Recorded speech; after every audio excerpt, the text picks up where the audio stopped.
창세기 49장 1절로 12절 말씀을 한 절씩 교독하고 마지막 절은 함께 읽겠습니다. 제가 먼저 읽습니다. 야곱이 그 아들들을 불러 이르되 너희는 모이라. 너희가 후일에 당할 일을 내가 너희에게 이르리라. 너희는 모여 들으라. 야곱의 아들들아, 너희 아버지 이스라엘에게 들을지어다. 루벤아, 너는 내 장자요, 내 능력이요, 내 기력의 시작이라. 위풍이 월등하고 권능이 탁월하다마는 물의 끓음 같았은즉 너는 탁월하지 못하리니 내가 아버지의 침상에 올라 더럽혔음이로다. 그가 내 침상에 올랐었도다. 시므온과 레이는 형제요, 그들의 칼은 폭력의 도구로다. 내 호나 그들의 모의에 상관하지 말지어다. 내 영광아 그들의 집회에 참여하지 말지어다. 그들이 그들의 분노대로 사람을 죽이고 그들의 혈기대로 소의 발목 힘줄을 끊었음이로다. 그 노여움이 혹독하니 저주를 받을 것이요 분기가 맹렬하니 저주를 받을 것이라. 내가 그들을 야곱 중에서 나누며 이스라엘 중에서 흩으리로다. 유다야, 너는 내 형제의 찬송이 될지라. 내 손이 내 원수의 목을 잡을 것이요 내 아버지의 아들들이 내 앞에 절하리로다. 유다는 사자 새끼로다. 내 아들아, 너는 움킨 것을 찢고 올라갔도다. 그가 엎드리고 웅크림이 숫사자 같고 암사자 같으니 누가 그를 범할 수 있으랴. 규가 유다를 떠나지 아니하며 통치자의 지팡이가 그 발 사이에서 떠나지 아니하기를 실로가 오시기까지 이르리니 그에게 모든 백성이 복종하리로다. 그의 나귀를 포도나무에 매며 그의 암나귀 새끼를 아름다운 포도나무에 맬 것이요 또 그 옷을 포도주에 빨며 그의 복장을 포도즙에 빨리로다. 그의 눈은 포도주로 인하여 붉겠고 그의 이는 우유로 말미암아 희리로다. 아멘. 야곱은 아버지 이삭과 여러 가지 면에서 다릅니다. 두 가지만 꼽자면 첫 번째 다른 것은 성향입니다. 아버지 이삭의 성향은 환경과 요청에 대한 순응입니다. 창세기 22장에서 하나님이 아브라함에게 말씀하십니다. 모리아 산으로 가서 100세 때 얻은 아들 이삭을 번제로 드려라. 이에 아브라함이 이삭에게 모리아 산으로 가자고 합니다. 그런데 별다른 것 묻지 않고 아버지를 따라 나서죠. 모리아 산이 멀리에서 보이자 아브라함이 동행하던 종들에게 이야기를 합니다. 여기서부터는 내가 이삭과만 함께 갈 거다. 기다리고 있어라. 걸어가다가 그제서야 이삭이 아버지에게 물어봅니다. 아버지, 번제할 나무도 있고 칼도 있고 불도 있는데 번제물은 왜 없습니까? 그랬더니 아브라함이 이렇게 대답합니다. 아들아, 번제할 어린 양은 하나님이 직접 준비하실 거다. 제가 이삭이라면 그게 무슨 소리입니까? 어떤 방법으로 구해주십니까? 물어볼 텐데 이삭은 그러려니 받아들입니다. 모리아산 정상에 올라서 아브라함이 제단을 만들고 나무를 쌓고 그 위에 이삭을 올리고 칼을 들어서 이삭을 찌르려고 합니다. 그런데도 가만히 있습니다. 학자들이 공통적으로 이야기하는 것은 이삭의 나이가 모리아산 사건 때 몇이었는지 정확히는 알 수 없지만 최소한 어린아이는 아니라는 거예요. 청소년기라고 다들 이야기를 합니다. 그러면 얼마든지 도망갈 수 있었을 텐데도 아버지의 그 모습에 순응하고 있었다는 거죠. 그런데 야곱은 다릅니다. 그는 환경을 그대로 받아들이지 않습니다. 그는 자신이 둘째라는 사실이 너무 억울한 거예요. 그래서 어떻게 하면 이걸 극복해 볼 수 있을까? 어떻게 하면 형이 가진 장자권을 빼앗아 볼 수 있을까? 아무리 책을 찾아봐도 없는 거에서 나름의 방법을 고안해서 그것을 실행에 옮겨보죠. 아버지가 에서에게 복을 주겠다고 하는 거예요. 받고 싶어요. 어쩔 수 없이 둘째인데 하지 아니하고 내가 장자권을 샀는데 내가 받아 마땅하다라는 생각을 가지고 아버지의 눈이 어둡다라고 하는 것을 이용해서 에서인 척하고 들어가서 그 축복 기도를 받아내고야 말았다라고 하는 거예요. 아버지와 아들이 맞나 싶을 정도로 둘의 성향이 다릅니다. 두 번째로 다른 것은 부침입니다. 이삭이 태어나자마자 모든 사람들의 환영을 받고 모든 이들의 기쁨이 됩니다. 어디를 가면 다 이삭하고 이삭을 모두 다 안아보려고 해서 이삭의 발이 땅에 닿을 틈이 없었을 정도였습니다. 당연하죠? 그렇게 기다리다가 100세 때 얻은 아들인데 말입니다. 방금 말씀드렸던 것처럼 모리아 산에서도 아주 놀라운 모습을 보입니다. 아무나 보일 수 있는 모습이 아니라는 거예요. 그의 삶을 보면 아주 순탄합니다. 혼인이 순탄합니다. 아버지 아브라함이 늙은 종을 보내서 신부감을 구해오는데 양쪽 다 마음이 쏙 들었다는 거예요. 쉽지 않은 일입니다. 결혼 생활도 평탄합니다. 재미있게 살아갑니다. 사회생활에서도 탁월합니다. 그래서 창세기 26장 13절은 그가 열심히 땀 흘려 마침내 거부가 되었다라고 이야기를 하죠. 그런데 말년이 아쉽습니다. 가장 믿었던 아내와 둘째 아들에게 속습니다. 그때로부터 집안 분위기가 엉망이 됩니다. 에서는 술만 마셨다 하면 속마음을 토로합니다. 아버지 돌아가시고 나면 내가 야곱 가만히 안 둬. 대가를 치르게 할 거야. 야곱이 얼마나 무서운지 외삼촌의 집으로 도망가게 되죠. 그 뒤에 30년 지나서야 이삭이 야곱을 다시 만날 수 있었습니다. 그리고 야곱의 말년에 어떤 일들이 있었는지 성경에 기록이 전혀 되어 있지 않다가 이삭이 하나님의 부르심을 받았을 때 야곱과 에서가 아버지 장례를 함께 치렀다. 이렇게 하면서 그냥 역사의 뒤안길로 사라져 버립니다. 그의 인생을 그래프로 그리자면 아주 높게 시작해서 그것을 잘 유지하다가 갑자기 추락하면서 흐지부지된 느낌이에요. 말년이 아쉽습니다.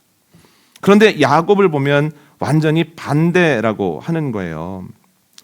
여러분, 그가 이 땅에 태어났을 때 사람들의 관심은 야곱에게 있지 않았습니다. 아무래도 에서 형에게 있었다는 거예요. 형이 가진 장자권이 너무 부럽습니다. 그래서 이렇게 저렇게 해보려고 하다가 집안에 큰 문제를 일으킵니다. 외삼촌 집으로 도망가서 사는데 그의 삶을 보면 순탄치 않다는 거예요. 우선 혼인 자체가 어렵습니다. 라헬과 결혼을 하겠다고 7년 동안 무료로 일을 해줬는데 7년 동안 일을 하고 결혼식을 치르고 아침에 일어나 보니 라헬이 아닌 거예요. 딴 여자예요. 라헬의 언니입니다. 이게 어떻게 된 일이냐고 외삼촌에게 가서 따지니까 외삼촌이 오히려 큰 소리 칩니다. 이 땅에서 7년이나 살았는데 이 땅의 풍습을 모르냐고. 언니부터 가야지 이러는 거예요. 그러면서 7년 더 일해주면 내가 라헬도 주겠다. 그래서 7년 더 공짜로 일해준다라고 하는 것을 약속하고 나서야 라헬과 가정을 이룰 수 있었습니다. 그런데 결혼 생활 평탄치 않습니다. 레아, 라헬 그리고 몸종 둘 아내 4명이 서로 갈등하고 시기하고 질투하는데 그 틈바구니에서 살 수가 없습니다. 그뿐입니까? 그들이 낳은 자녀들 사이에 큰 갈등이 있었다는 거예요. 그건 내부적인 갈등이고 거기에 더해서 외부적인 어려움도 계속해서 오죠. 만만치 않은 어려움입니다. 뭐 이런 삶이 있을까 싶을 정도의 어려운 삶을 살아가죠. 그런데 130세의 야곱의 고백을 보면 그는 이렇게 고백합니다. 나는 복받은 사람입니다. 나는 복을 누린 사람입니다. 몇 주 전부터 나누고 있지만 147세의 야곱을 보면 그는 아주 성숙한 신앙인이 되어 있더라는 거예요. 여러분, 그의 삶을 그래프로 그려보자면 그럭저럭 태어났습니다. 그런데 어느 순간에 추락해버립니다. 추락한 상태에서 고생을 합니다. 그런데 130세의 궤도에 오르고 그때부터 계속해서 주님과 가까워지는 삶을 살았다는 거예요. 여러분은 어떠한 삶이 더 복되다고 생각하십니까? 저는 단연코 야곱입니다. 시간이 가면 갈수록 성숙한 신앙인, 노년이 되면 될수록 노년기를 지내는 것이 아니라 황금기를 보내는 은혜가 저와 여러분에게 넘치게 되어지기를 원합니다. 시간이 가면 무뎌질 수밖에 없는 거야. 옛날보다 나빠지지만 않아도 성공한 거야 라고 하는 그 사단의 말에 속지 마십시오. 수많은 신앙의 선배들이 나이가 들었어도 흐려지지 않았습니다. 수많은 신앙의 선배들이 시간이 가면 갈수록 점점 더 좋아졌습니다. 그들의 모델을 보여주신 것은 너희도 그러한 삶을 살 수 있다는 거고 너희도 그러한 삶을 마땅히 살아야 한다는 겁니다.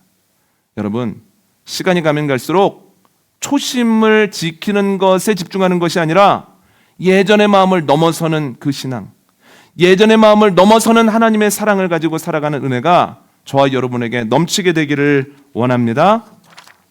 그런데 그가 점점 더 성숙해진다라고 하는 것은 주님의 부르심을 받기 전에 자녀들에게 해주는 축복 기도를 통해서도 드러납니다. 오늘은 야곱의 축복 기도를 통해서 우리가 알아야 되는 주님의 원리를 나누려고 하는데, 첫 번째 원리가 뭐냐면 하나님은 모든 사람에게 복을 주신다는 거예요.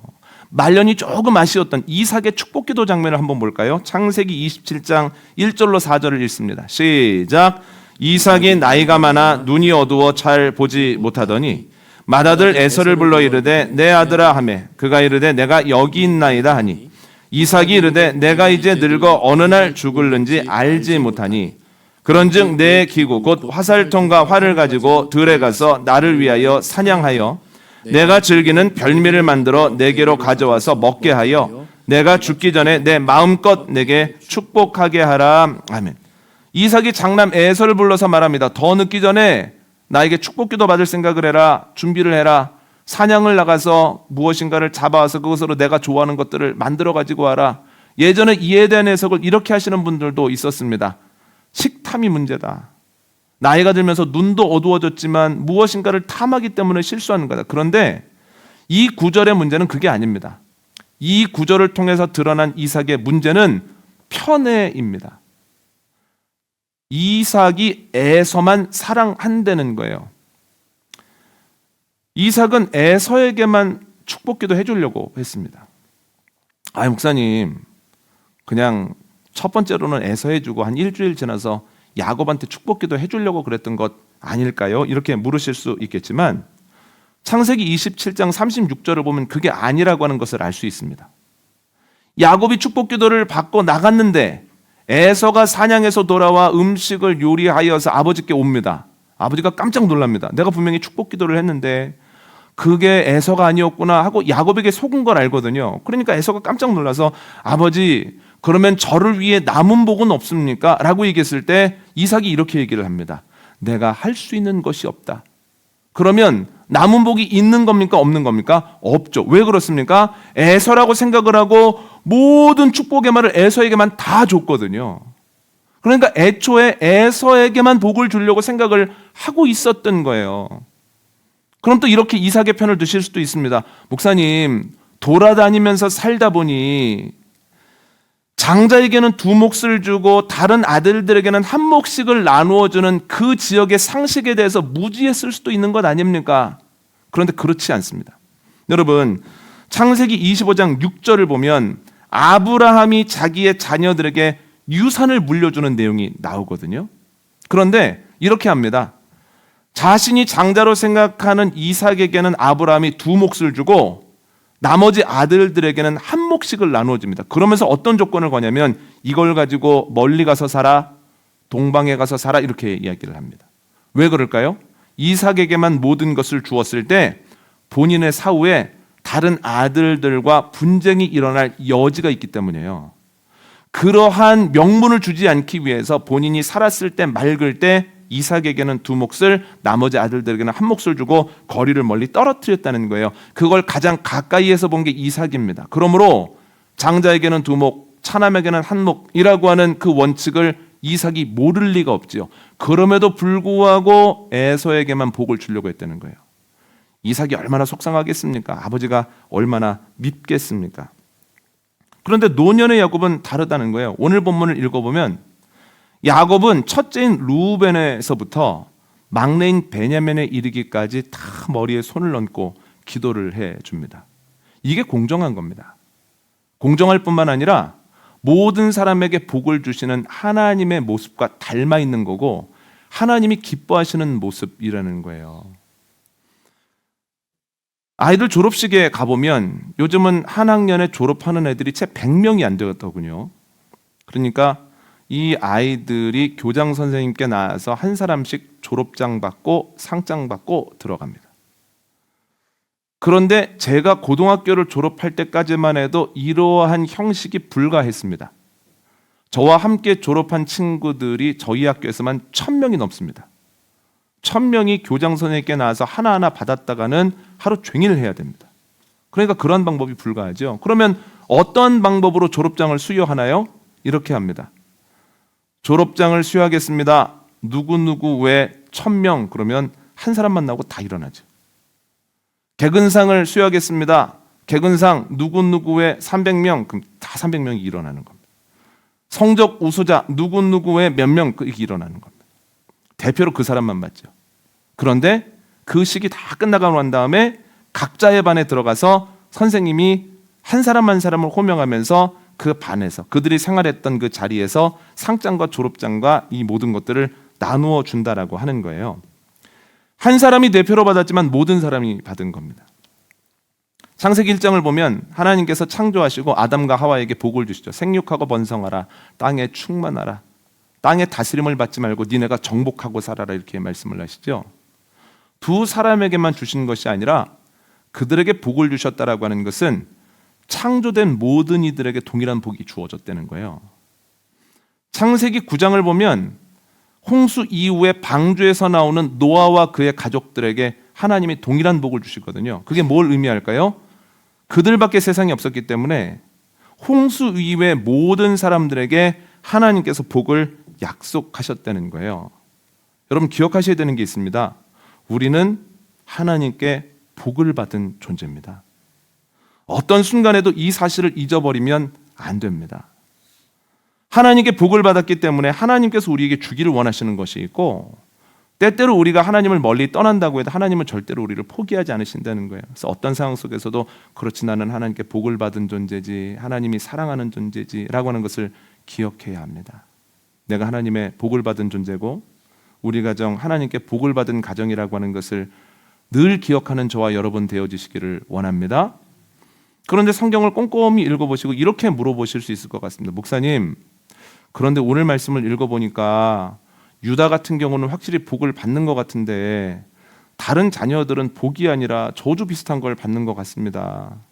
그리고 목사님이 우리는 모두 복을 받았습니다 라고 이야기를 하는데 제 마음이 너무 힘들 때가 있고, 우리 가정이 복을 받았습니다 라고 하는데 저희 가정에도 갈등이나 문제가 끊이지 않습니다. 왜 복을 받았다고 하십니까? 이렇게 물어보실 수 있거든요. 그런데 우리가 분명히 알아야 되는 것이 있습니다. 예수님께서 산에 오르시면서 초기부터 복에 대한 말씀을 하시는데, 팔복을 얘기하시는데, 그 팔복을 보면 우리가 생각하는 복과 주님이 약속하시는 복이 동일한 것 아니라는 거예요. 우리가 생각하는 복은 무엇입니까? 몸이 건강하고 물질이 넉넉하고 자리가 튼튼하고 사람들 사이에 있을 때 중심이 되어주고 칭찬받는 것이 복 아닙니까? 그런데 예수님이 팔복을 통해서는 그렇게 말씀 안 하셨다는 거예요. 세상의 복과 주님의 복이 동일한 것이라면 세상에서 제일 불쌍한 게 바울입니다. 사도 바울은 전에 이러한 것들 다 가지고 있었으나 예수 그리스도 안에서 발견되기 위해서 이 모든 것들을 배설물처럼 버렸습니다. 그를 따라가며 불쌍한 사람들이 누구냐면 말씀대로 살아보려는 사람들입니다. 말씀대로 살아보려는 사람들은 세상의 복을 놓으면서 주님을 붙잡으려고 노력하는 사람들이기 때문입니다. 그런데 성경은 얘기하죠. 결코 사도 바울이 불쌍하지 않다. 결코 우리들이 불쌍한 상태로 발견되어지지 않을 것이다. 여러분, 주님이 원하시는 복이 무엇인지를 알고 그 복을 따라가는 저와 여러분 되어지시기를 원합니다. 성경이 말하는 복이 뭘까요? 히브리서 12장 말씀 읽어볼까요? 6절과 7절입니다. 시작.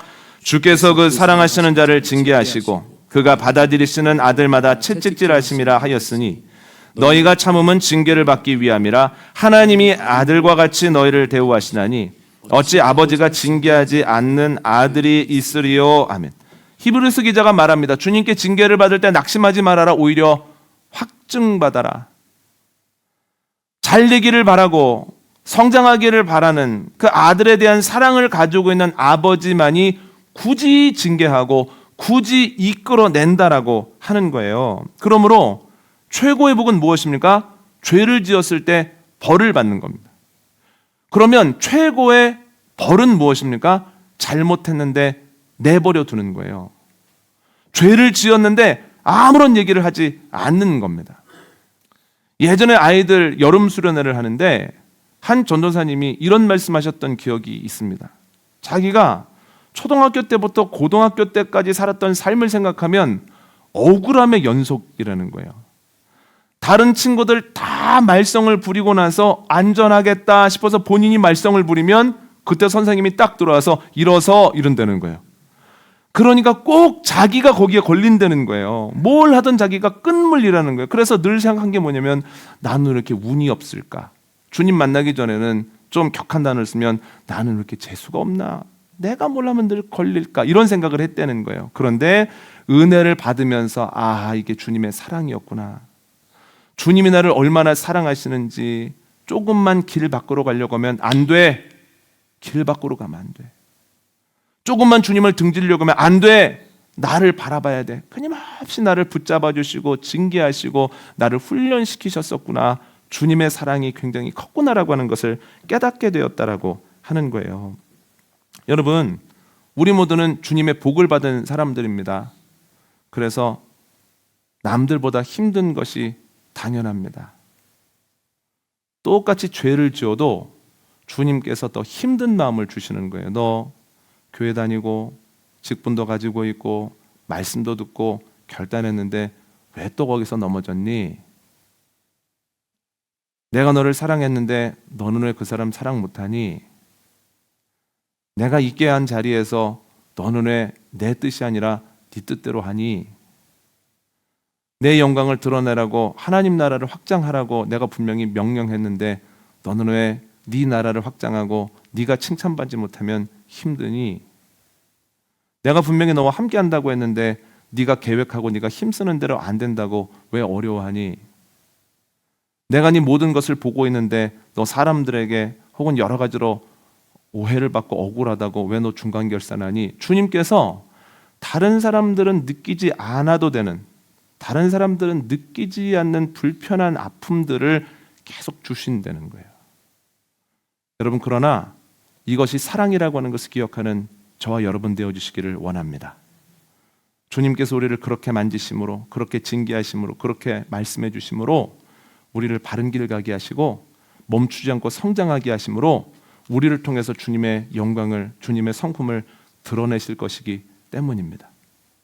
남들은 느끼지 않는 불편함이 있다면 그 불편함을 사랑으로 알고 그 불편함에 반응하여서 주님 뜻대로 나아가는 은혜가 저와 여러분에게 있기를 원합니다. 첫 번째 원칙은 하나님께서는 모든 사람에게 복을 주신다는 거예요. 두 번째는 뭐냐면 원칙이 하나님은 준비만큼 복을 주신다는 겁니다. 야곱의 축복 기도를 보면 하나님은 모든 사람들에게 복을 주신다 외에 또 하나의 원칙이 있는데 담음의 원칙입니다. 여러분, 열왕기하 말씀 한번 읽어볼까요? 열왕기하 4장 5절과 6절 함께 있습니다. 시작.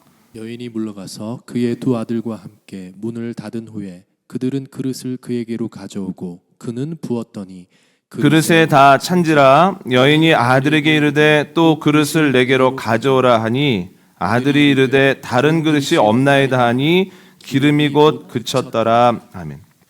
한 여인이 엘리사를 찾아서 이야기를 합니다. 제 남편이 당신의 제자였습니다. 충성되었던 것 알고 계십니다. 그런데 갑자기 주님의 부르심을 받았습니다.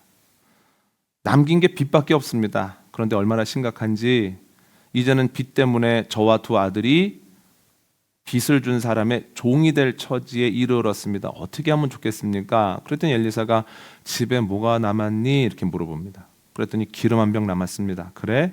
그러면 기름 한 병을 가지고 오고 그릇을 여기저기서 좀 빌려와라. 그런데 그냥 되는 대로 빌리지 말고 할 수 있는 만큼 최선을 다해서 온 마을 그릇 다 빌려와라 해서 여인과 두 아들이 마을 여기저기를 돌아다니면서 그릇을 막 빌려옵니다. 그냥 빌려오는 게 아니라 하나라도 더 빌려오기 위해서 뭐가 담겨있다 그러면 잠깐 거 비워둬, 내가 빨리 쓰고 줄게 하면서 다 빌려오거든요. 그 빌려오자마자 이제 엘리사가 기름병을 기울여서 빌려온 그릇에 기름을 붓는 겁니다.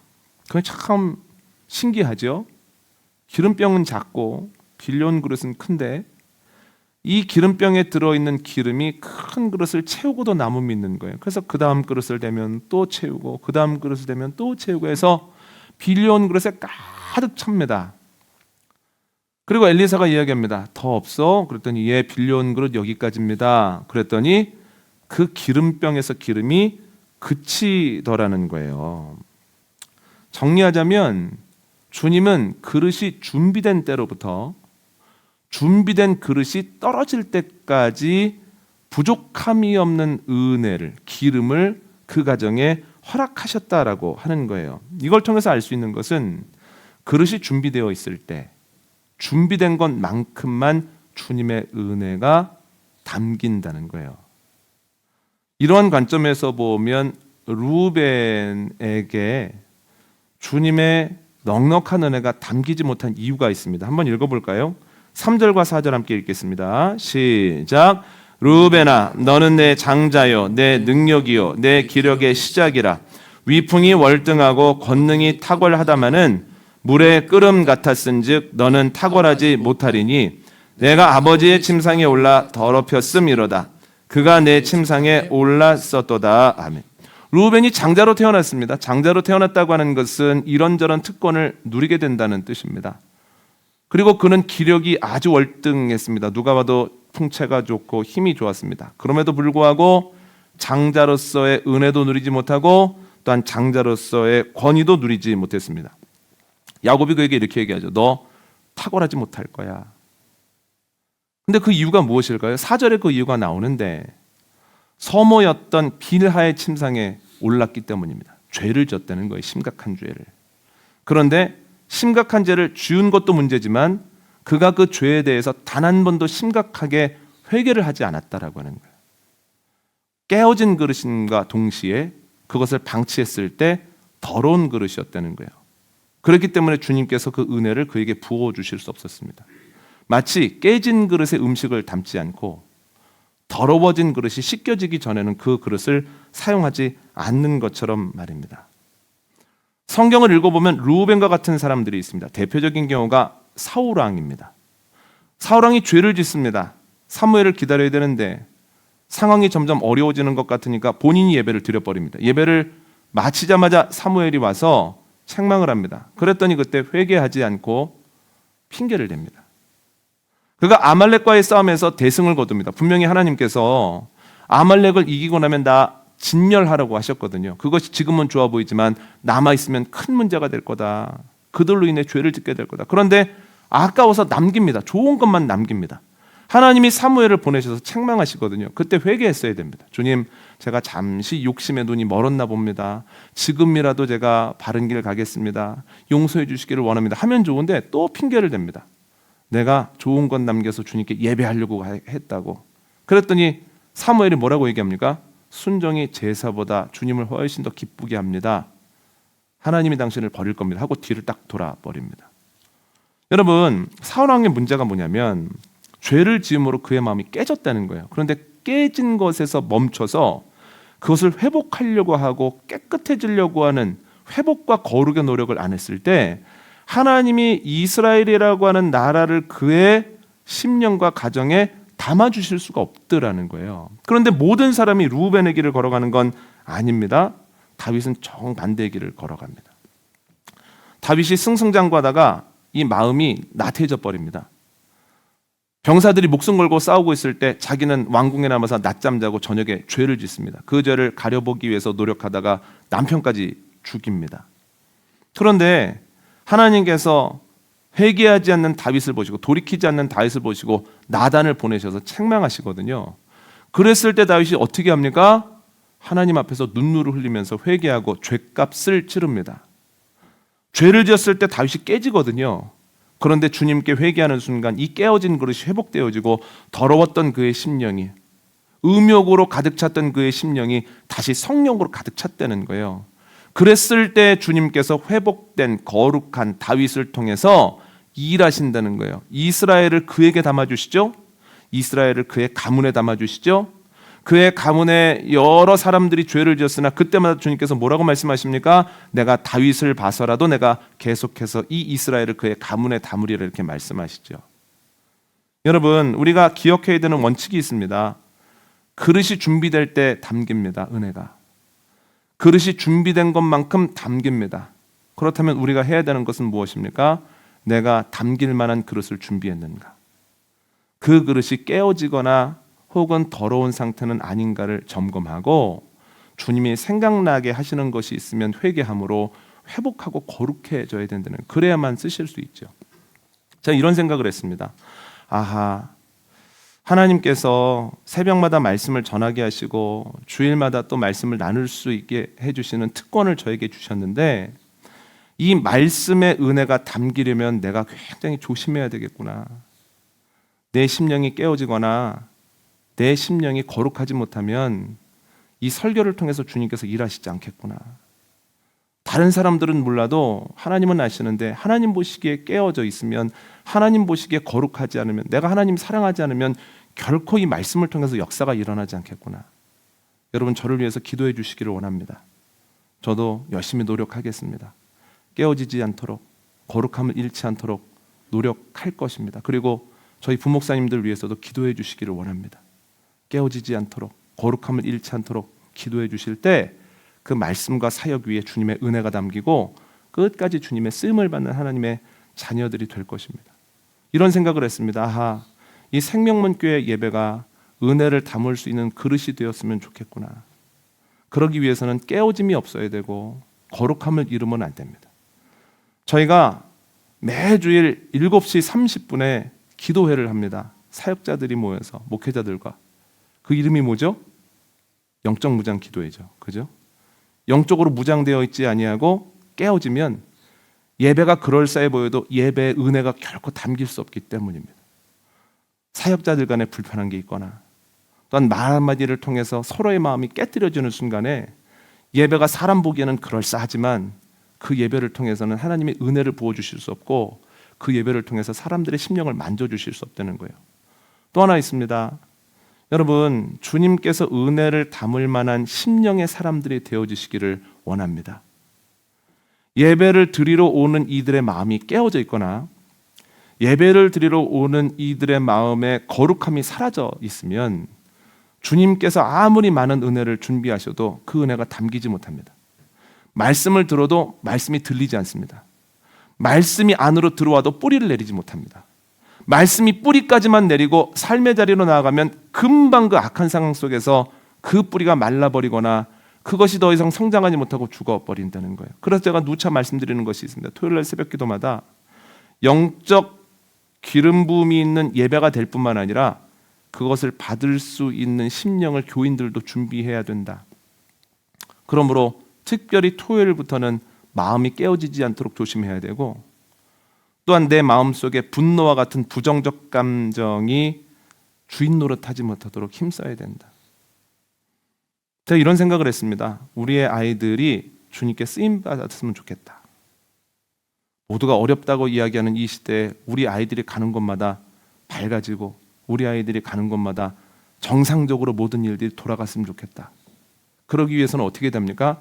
우리 아이들의 심령이 깨어지면 안 되고 또한 우리 아이들의 마음속에 거룩함이 있어야 된다는 거예요.